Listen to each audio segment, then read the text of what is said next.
Sir ప్రస్తుత రాజకీయాలు ఏంటి ఏ విధంగా మీ గ్రామానికి జరిగిన డెవలప్మెంట్ ఏంటి? జగన్మోహన్ రెడ్డి గారు వచ్చిన తర్వాత మా గ్రామంలో బాగా సీసీ రోడ్లు వేసాం, వాటర్ సప్లై చేసాం, ఇంటింటికి ట్యాబ్లు వేసాం, సైడ్ కాలువలు కానీ మొత్తం మీద గ్రామంలో మంచిగా జరిగింది.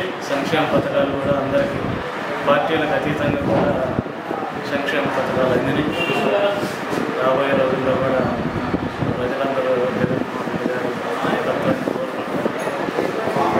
పోయినసారి వచ్చిందంటే పోయినసారి 23,000 చిల్లర మెజారిటీ వచ్చింది ఎన్నికలుగా. ఈసారి అంతకంటే ఎక్కువ మెజారిటీ ఆశిస్తున్నాం. సార్ ఇక్కడ రామకృష్ణారెడ్డి గారి పైన జోలకంటి బ్రహ్మారెడ్డి గారు అయితే గట్టి పోటీ ఇవ్వబోతున్నారని అయితే చెప్తున్నారు కదా? లేదు, ఈయనకి పోలికే లేదు. ఈయన 20 సంవత్సరాల నుంచి నియోజకవర్గాన్ని చాలా అభివృద్ధి పదంలో నడిపించింది.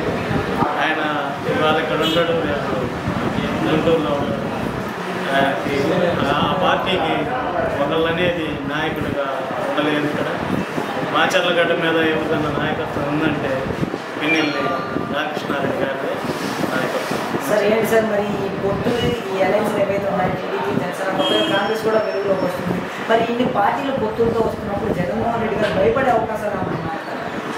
అతని చేసిన మంచి పనులు, అతను చేసిన కార్యక్రమాలని బల్లబుద్ధి చెబుతున్నాడు జగన్మోహన్ రెడ్డి గారు. నేను మీకు మంచి చేశాను, మీకు మీ ఇంట్లో మంచి జరిగింది అని నమ్మితేనే నాకు ఓటేయండి అని స్ట్రాంగ్గా చెబుతున్నాను జగన్మోహన్ రెడ్డి గారు. ఇంకంతకంటే ధైర్యం ఏం కావాలి? సార్ మరి ఫైనల్గా ఇక్కడ కొత్తగా అయితే మీకు ఎంపీ అభ్యర్థిగా అనిల్ కుమార్ యాదవ్ గారు అయితే నియమించారు. మరి ఆయన ప్రజా ఆదరణ పొంది ఎంపీగా గెలవగలంటారు బ్రహ్మారెడ్డి గారు? ఈజీగా గెలవాలి. దానికి తోడుగా పార్టీకి తోడు వాళ్ళ పొలం కూడా బాగా ఉత్సాహంతో ఉన్నారు. యాదవులంతా కూడా పొలానికి మా అనిల్ కుమార్ అని వచ్చాడు అని చిన్నలు పెద్దలు అందరూ కలిసి కూడా గెలిపించడానికి రెడీగా ఉంది. సార్ 175 స్థానాల్లో జగన్మోహన్ రెడ్డి గారికి ఎన్ని స్థానాలు దాకా రావచ్చు? 175కి 175 రావాలనే గట్టి ప్రయత్నం చేస్తాను. మ్యాక్సిమం ట్రై చేస్తాను.